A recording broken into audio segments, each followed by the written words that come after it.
What's up, guys? LM7 here, doing the second review for the Force Awakens line, the First Order Snowspeeder. Alright, ages 8 to 14, 75-100, the First Order Snowspeeder, not a Rebel one. 444 pieces, $39.99. So probably the best piece to price set in the wave. And of course we got 3 brand new minifigures because we've never seen any of them before. Our Disney logo, yada yada yada. We got you can see the speeder and the new snowtroopers.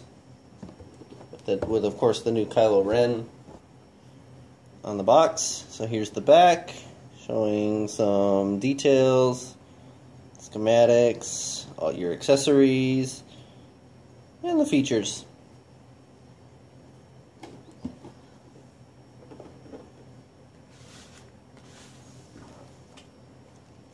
Here's the instruction booklet. It's obviously bigger than the one that comes in Rey's speeder because there's double the pieces. So here is the final product, which is 85 pages long. So it's a mildly long build at the medium size, I'd say. It feels a little longer than 85 pages, but oh well, it was a fun build. But let us get into the anticipated minifigures.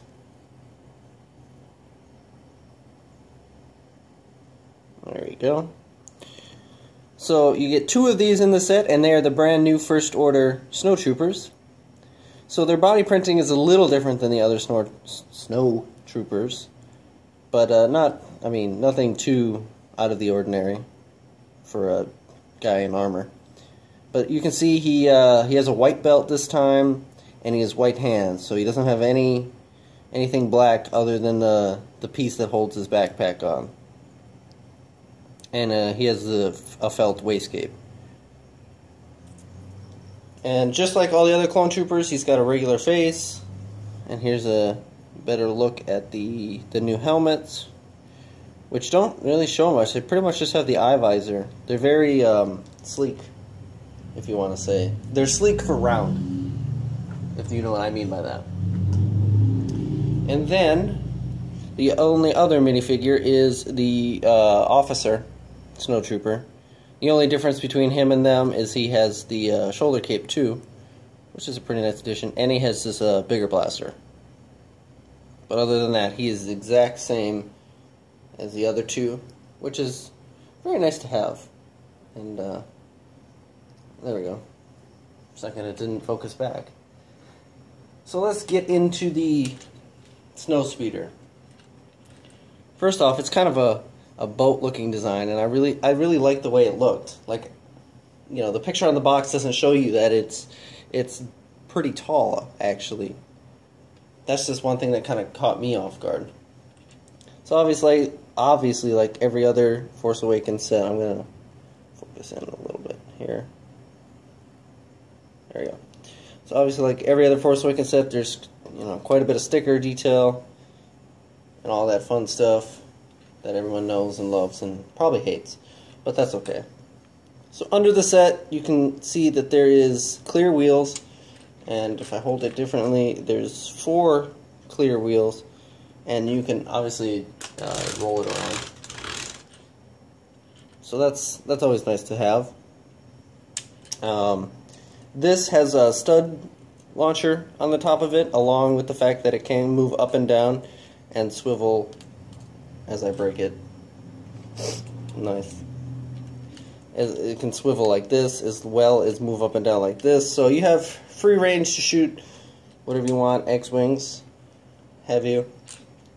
And right here you get 3 containers full of studs, because there's a lot of studs in this set, actually.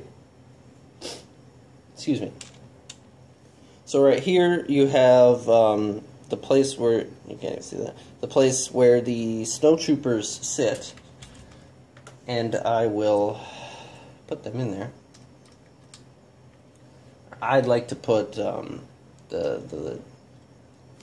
officer and just a regular snowtrooper in there. So they fit nicely, And the seat design is pretty cool, the way they build it and have it hinged and all that. That's just fun building stuff.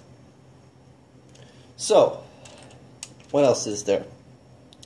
A couple little clips here that you can, I'm going to zoom, there you go, that you can see to hold their guns, but it doesn't really make a difference because they have enough room anyway. Here's a look at the back and the engines. Nothing too special.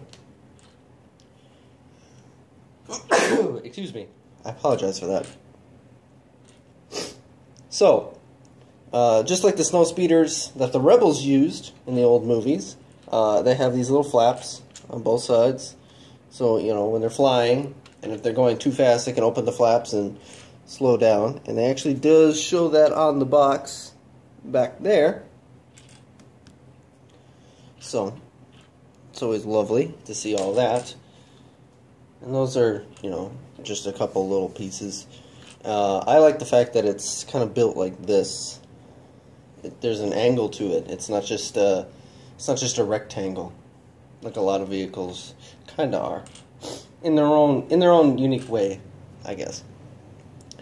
So the last real feature is, of course, the repeating stud launcher, and you just simply spin the engine. As you can see, it kind of moves a little bit. I'm not going to do it because I don't really want to clean up all the studs, and by now you must know how to do it. You just spin it, and the little gray piece pushes each stud forward, and you have two of the repeated shooters on each side. And I mean, you can see it on the box. They show the feature anyway with all the studs flying everywhere, and it's just I mean, there's quite a lot of firepower for a small set like this. So lastly, I wanted to show that you can easily, you can probably fit 6 guys in here, but you can easily fit all the guys in there to make him pilot the gun, not pilot his gun, man the gun, and then you have the 2 guys sitting in the back, and all that fun stuff. And, you know, there's a lot of playability to this set because of the fact it's on wheels, and because none of the characters are main, you can get more than one and build up your army of snowtroopers, which I don't really know how important they'll be in the movie, but that's for us to find out later. So, priced a piece. Let's see here. What do I think? It's very well priced at $39.99 for 444 pieces. That's a great deal. They probably could have charged $50 for this one even, because it's almost at 450 pieces, which is, you know, about their mark to do that. But they didn't, so it's well worth your money. It is gray. I know a lot of people aren't the hugest fan of just another gray ship, but what are you going to expect? It is Star Wars, and it's a lot of, you know, metal. But, and you don't want to have a white snowspeeder in the snow, because then you shoot your own snowspeeders down. And you don't want it to be too bright looking so that the enemy sees you from miles away and can shoot you out of the sky with an X-Wing. That's just my thoughts. But anyway, this is a really cool set, and even, you know, if you have smaller children, the fact that it can roll around freely will make it all the better for them to play with. And I think this is one of my more favorite ones in the wave. And it's a brand new ship, like we've never seen this before, so that's a huge bonus. But, thanks for watching. If you could leave a like and comment, I really appreciate it, and it helps me out. Stick around for the other Force Awakens sets, or if you watch this one last, then, you know, whatever. But, yeah, stick around for the others, and I'll see you guys next time.